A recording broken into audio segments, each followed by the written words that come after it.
Yo, let's get down to business. I ain't got no time to play around. What is this? Bob Arum basically makes it sound like he could offer Terence Crawford a fight to fight Josh Taylor, maybe even a one-fight deal. Will Terence Crawford go back to Top Rank and do business with Bob Arum after now becoming a free agent? I'm going to discuss all that and more in this video. Stay tuned.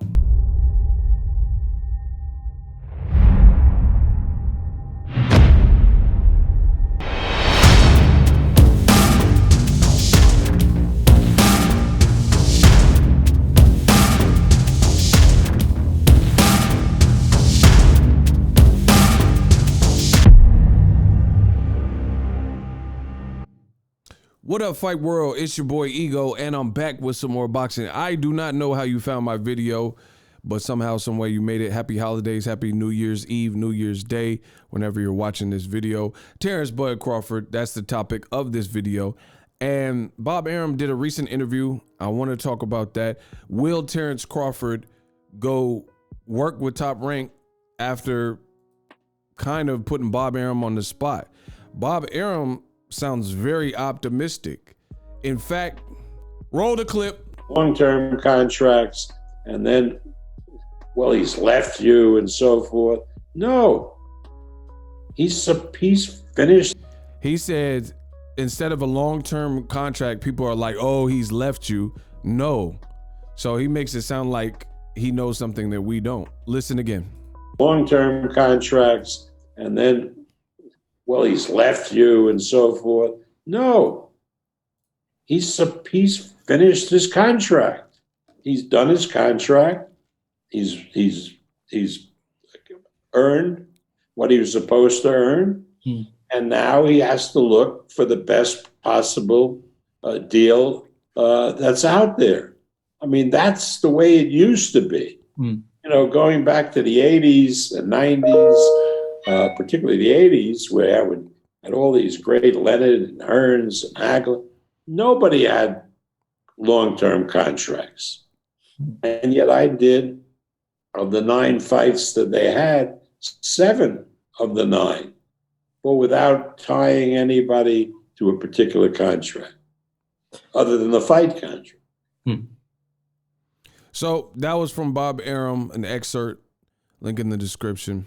And he says back in the 80s, predominantly, and some of the 90s or whatnot, he says he wouldn't tether guys to a contract. But, you know, I think that's Bob Arum being in the game and being kind of conniving, crafty, because what are we talking about? We're talking about the 80s, where most of the guys from the 80s, except for maybe Mike Tyson, who was able to do a successful podcast and had such a name, he was able to get into different businesses like the cannabis industry, get in some Hollywood movies like The Hangover and stuff like that. A lot of those 80s dudes are broke because they were mismanaged or mishandled or robbed by promoters and stuff like that. So, you know, I didn't really resonate with that part. And Bob Arum keeps, you know, I think maybe Bob Arum is losing and Top Rank's losing some of their footing with PBC and Premier Boxing Champs. A lot of guys trust Al Heyman, so he's trying to put this bug in the you know, plant the seeds and put this bug in the atmosphere about not doing long-term contracts and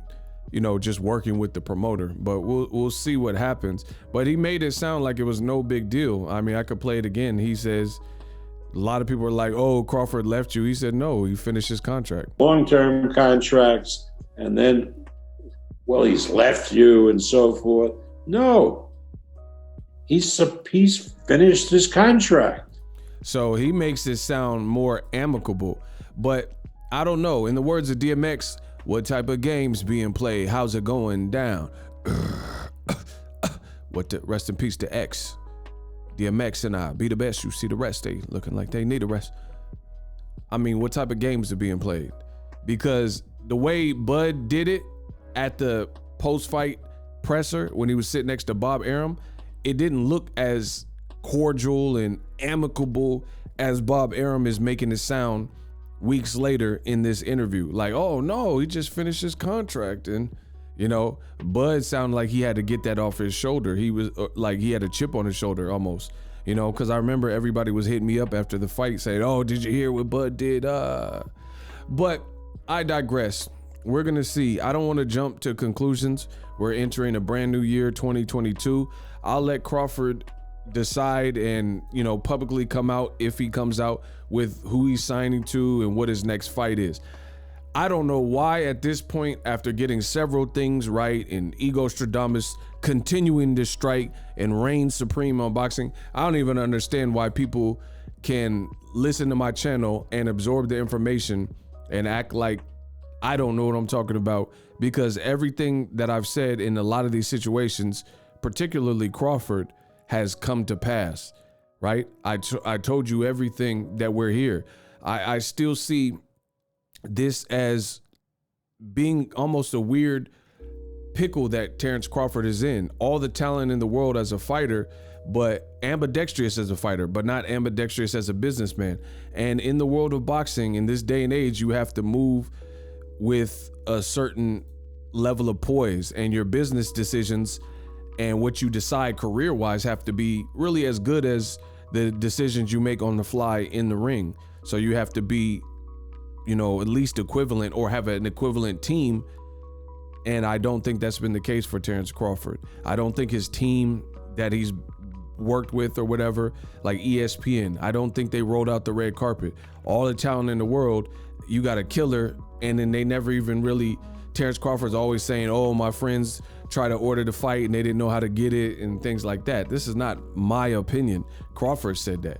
Or he said he turned on the PlayStation Network and they was over promoting his fight, or they weren't really promoting his fight with Amir Khan, which was coming up, and they were promoting Lomachenko, which had a little bit more time to promote. So just unfair things there. This is the team that Terence Crawford has chosen. Now, even with Bob Arum making this admission, Terence Crawford, he could do a one fight deal, right? All this stuff about a one fight deal. Bob Arum already told you what he prefers for the one fight. First of all, when Crawford was with him, he told you at the post-fight press conference, he said, if Bob Arum couldn't give me the big fights like Errol Spence when I was with him, how's he gonna give me the fight when I'm not with him? He even cleared his throat just like I did right there, right?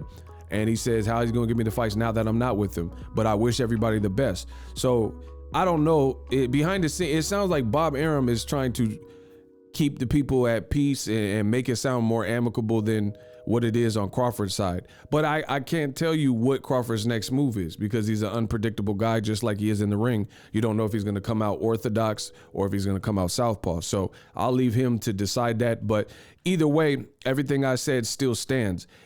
Josh Taylor is the fight that Bob Arum wants for Crawford. He doesn't have a bunch of names to hand Crawford, just like when Crawford was actually under contract with him. Top Rank does not have a great stronghold in the welterweight division. In fact, all of the welterweights making real noise are with PBC.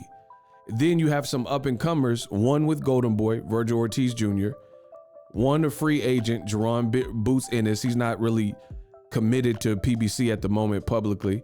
And then you have Eddie Hearn even has Connor Benn, who they're promoting. So none of which are with Top Rank. So every single thing that I've said regarding Terence Crawford and him having to wait, it still applies. Because at best, Josh Taylor, this is the fight that Bob Arum wants you to take. Josh Taylor is from the UK, the Tartan Tornado. He already has a fight scheduled with mandatory at 140 pounds, and this fight is scheduled for February 26th, if I'm not mistaken.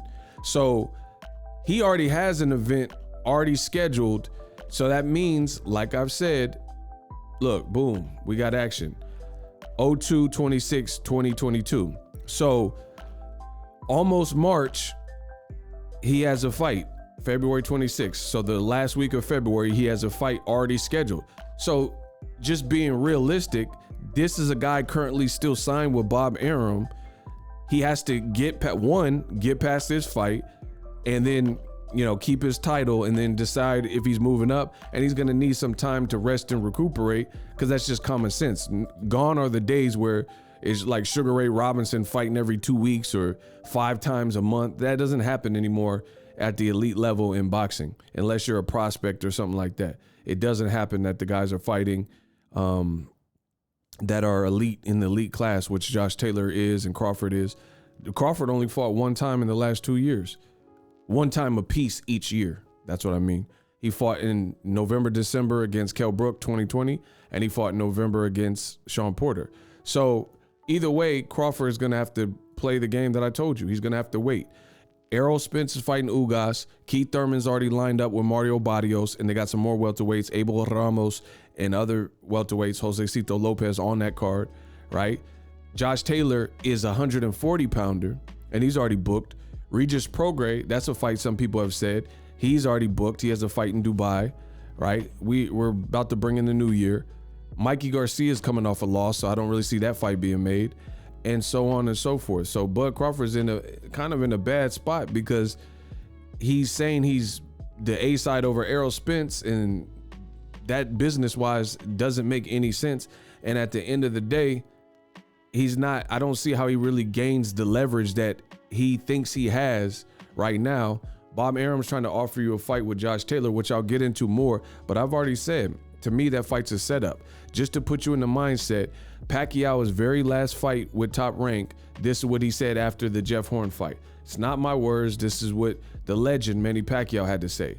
Manny Pacquiao feels, right? You see it on the screen. Manny Pacquiao feels he was, quote, set up in the Jeff Horn fight. This is what Pacquiao said post-fight. He really alluded to being set up. He didn't actually pin the tail on the donkey and tell who set him up, but it sounds like he wasn't pleased. You know what I mean? And this Josh Taylor fight is the same kind of thing because he's from the Glasgow area, right? And he's from Scotland. So Bob Arum has already put the seeds in the ground that Bud Crawford, he says the most lucrative fight for Terence Crawford, right, is Josh Taylor. And he's already said that he wants that fight to take place in the UK because they could do a sold out venue. So I've always learned in boxing, don't take an away game. Crawford was undisputed before Josh Taylor. Look, boom. I pull it up in seconds. Oh my gosh, I'm good. I make this boxing look good. Bob Arum says Josh Taylor is the most lucrative fight for Terence Crawford. Boom. We got action. So he's already said that he wants him to fight. It says, look, boom. We could do 70,000 seats and probably 1.5 million pay-per-view buys. Right? And we'll put it in an hour where we could do pay-per-view here in the United States. So he says you have to understand Taylor is huge in the UK and so is Crawford. So he wants Crawford to go to the UK, and I don't think that's right for Terence Crawford. So it's going to be very disappointing if some people are saying this is Crawford's best option outside of Jerome Boots Ennis. But I just don't. I think just like Pacquiao said, he felt set up. I think it's a setup if Crawford fights in the UK. You know what I mean? Because who knows what could go wrong. If the fight's close, are the judges going to lean towards the hometown Tartan Hero or Tornado or whatever? You know what I mean? And he's saying there's 70,000 fans. So just imagine it's a fight. What if Crawford got hurt? The crowd's going to go crazy and things like that. 70,000 people, some judges. We just seen in the fight with Oscar Valdez and Robson Conceição, another top-ranked card, the judge came out with an apology, did a video on that, and he had to explain his scorecard. And he said he was in a bad seat and he couldn't see, and the crowd from Arizona, the hometown Valdez crowd, influenced his decision. So you already know what time it is. You already know the vibes. If Crawford goes out there, best of luck to him. I think skillfully he should beat Josh Taylor, but again, why take a away game? So Crawford, he's kind of in a bad spot as I see it, because I don't really see the benefit of him fighting in the UK against a UK guy. And, you know, I see more that can go wrong than can go right. And then the fight probably won't happen in the United States because it wouldn't be a big fight in the United States. So, you know, we'll see how it plays out. I'll wait for Crawford. Holla at me. Subscribe to the channel. Happy 2022. Stay tuned. The future is now. The Hibernation 5s by Kenichi Bear. hybrid gaming and lifestyle headphones. Out of the box, you can connect to any console or PC, Bluetooth ready, with a low latency USB adapter, color RGB, and extreme bass mode. The Hibernation 5s adjust to you. Whether you need a gaming, travel, gym, or lifestyle headphones, the Hibernations got you covered. The new Hibernation 5s, link in the description. Customize the way you hear the world. Welcome to the nation.